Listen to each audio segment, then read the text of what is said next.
is it. If you got a birthday, man, coming up, shoot me an email at doug@thedougstewartshow.com. We will give you a birthday shout out too.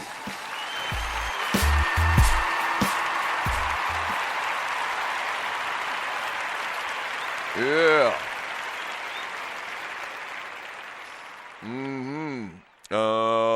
A couple of little entertainment stories. Well, this one isn't even an entertainment story, but I just thought this was an interesting story. A 2-foot-long venomous cobra is loose in Ocala, Florida. What? That's right, you heard me. In Ocala, Florida, a 2-foot-long venomous cobra is on the loose. That's right. And neighbors said that they are very concerned at this point for their safety. Here's a quote. You know you got to be safe because if you get bit by a cobra, that is your ass.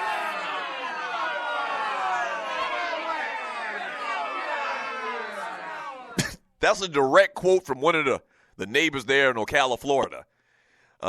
Neighbors living in Northeast 9th Avenue in Ocala, I think it's pronounced, say they woke up Tuesday morning when Ocala police officers knocked at their doors. Brandon Lacy said police informed us around 3:40 a.m., knocking door to door, letting us know that it is a deadly cobra that's out, and if you get bit, you're not going to...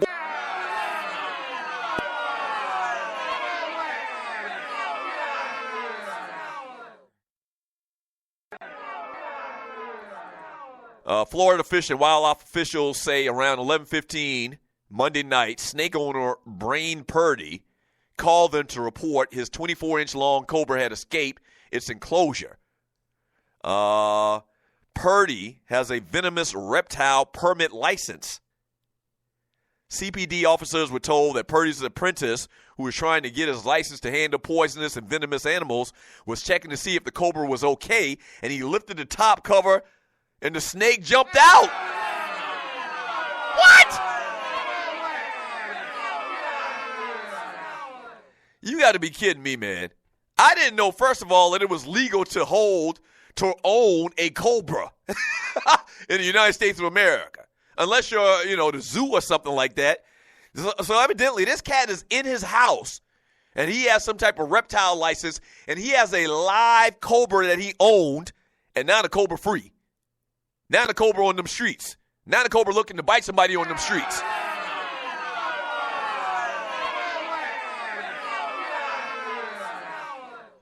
Chad Weber said, we're urging people that if you see the snake in the area to contact us and do not approach it. Right now it's a little cooler out, so it's going to be a little more lethargic, meaning that the snake is going to be, it's not going to be itself because in this time of the year, if you ever seen a snake, and I've seen this before, if you ever seen a snake out like in the colder months, in the fall, early in the fall, before they go hibernate, they get caught out in the cold or whatever, they get caught by a cold spell. If you've ever seen a snake in colder climates, they act like they're drunk, inebriated or something like that. And so they're saying that if you see this snake, chances are it's going to be acting weird and very slow and lethargic. But bottom line is, man, if my old lady found out that there was a loose cobra in Powder Springs, and Powder Springs is a pretty big town in relative terms. I mean, we've got, it's not Atlanta or anything like that, but as far as little suburbs of the city, Powder Springs is pretty big. If my wife found out that there was a loose cobra in our neighborhood, we would have to move the next day.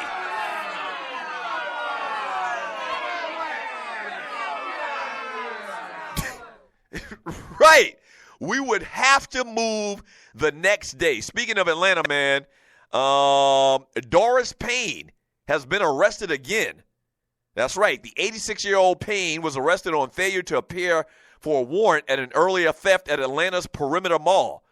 Doris Payne, if you didn't know, the jewel thief who has stolen about $2 million worth over the last 6 decades, was arrested Monday by DeKalb County Sheriff's Fugitive Unit.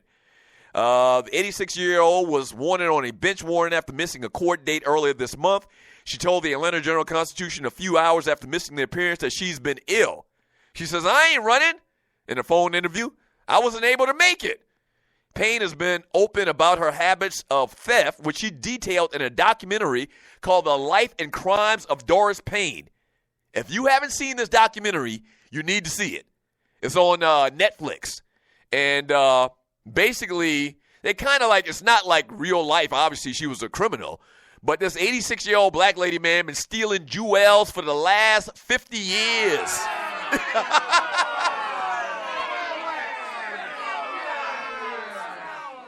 This lady is a professional jewel thief. And so there's this documentary called The Life and Crimes of Doris Payne, and it's on Netflix under the documentary section, I believe. You need to check it out. And lastly, and you're listening to the Doug Stewart Show, last night I saw the movie Get Out. People have been talking about this movie for the last couple of weeks, man. I'm not going to even tell you what the premise is. I guess you can kind of lightweight tell what it is by seeing the commercials, and you're listening to the Doug Stewart Show. I saw this movie last night on a scale of 1 to 5 afros, 5 afros being the best. On a scale of 1 to 5 afros, I am giving Get Out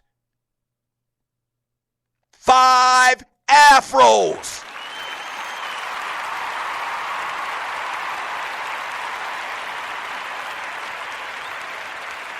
That's right. I've been doing this show for over 2 years. I've been on radio for about 16 years now. And I have rarely given a movie 5 afros. I am giving Get Out 5 magical, beautiful afros.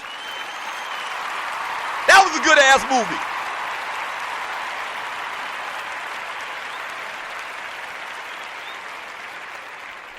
That was a good-ass movie. I got to give it to him. And y'all know I always talk about Key and Peele. And which one was it? I think it was Jordan Peele, which Jordan Peele is the shorter one in Key and Peele. He wrote and directed this movie, okay? And so they call it a horror comedy. Man, this was a good-ass movie, man. And I think I read something saying that he's the first black director on his very first movie to surpass $100 million, which the movie has already done. Great movie.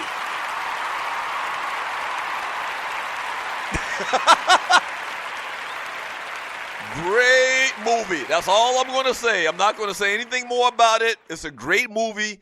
Go in there and just, I'm telling you, be prepared to be entertained. Fantastic movie. Best movie that I've seen in the movie theater in a while. I can't even think. Oh, probably the best movie that I saw before this one in the theaters was Doctor Strange. Like, Doctor Strange was real good as well.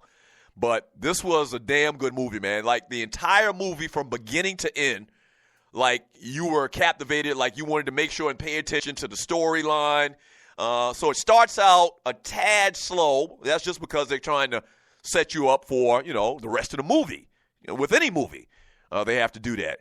But outside of that, I mean, the movie kept my attention the entire time, and that's kind of how I rate movies, is does it keep my attention? Like, I was captivated by this thing from beginning to end. Very good story, very well directed, very well acted, very good movie. I don't know if it's going to win like an Academy Award or something like that, because these types of movies, and it might get considered for something like that. I'm not sure how those cats do it when they give out those awards at the end of the year or whatever. But this was a damn good movie. Trust me on this. Go see it. Get Out.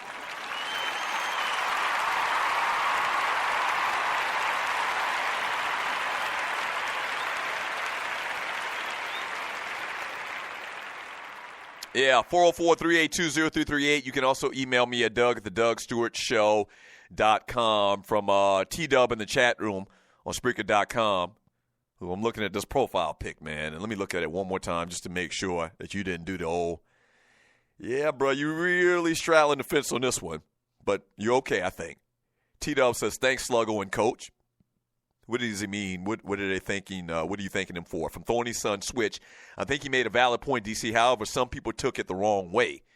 I don't know what she's talking about. She may be talking about Samuel Jackson, and I don't even want to get into that conversation. Samuel Jackson had some opinions about the movie, Get Out. I really don't want to get into it, because if I get into it, then I have to talk a little bit about, the movie a little bit more. So I'll wait for a while before I get to Samuel Jackson's thought about the movie. From DC Cavalier, what do you think of Sam Jackson's comment? Here it is right here. What do you think about Sam Jackson's comments about the lead actor being British? He felt that a role about an African American should be portrayed by an African American actor. Yeah, see, okay, we already got into it, so you kind of got me into it. I love Samuel Jackson. I'm down for anything Samuel Jackson down with.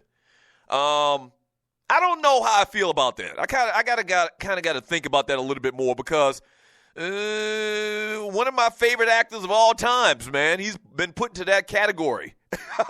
He's been put into that category, very quickly in his career. Is Idris Elba. All right, and Idris Elba, man, is really spooky when you hear him speak in his native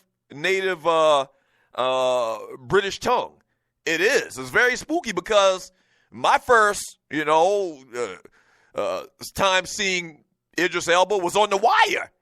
And, I had no clue. This guy was on The Wire for, 3 years. I had no clue this guy was from Great Britain, that this guy was from the UK. I had no idea. But that's how good of an actor he is. So, I don't know, man. Idris Elba, he's black. I always champion black actors getting roles. He is black. He's not American. But he's black. The dude that played in this movie is black. I don't know. You kind of making something bigger than what it is. I hear what Samuel Jackson's saying, and I think where he's coming from is from the perspective is these roles are so far and few between here in America. We've got all of these ton of great black American actors. Why couldn't you cast one of those dudes? I guess that's what Samuel Jackson's saying. But at the end of the day, it's all acting. And I thought this young man, what's his name, Daniel Kaluuya, I thought he did a phenomenal job. I think he did a phenomenal job in what his character was supposed to be and how the movie turned out. I thought he did a great job. So I don't know about that Samuel Jackson thought. I don't know.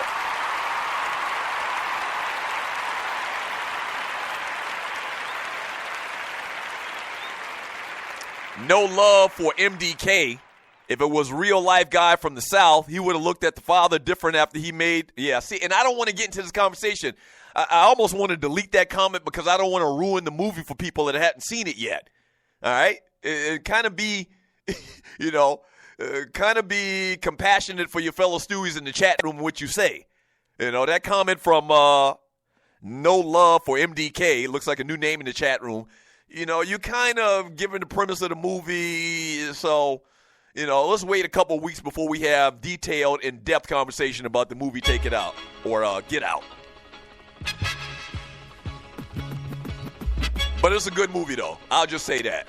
Hey, 404-382-0338. You can also email me at doug@thedougstewartshow.com.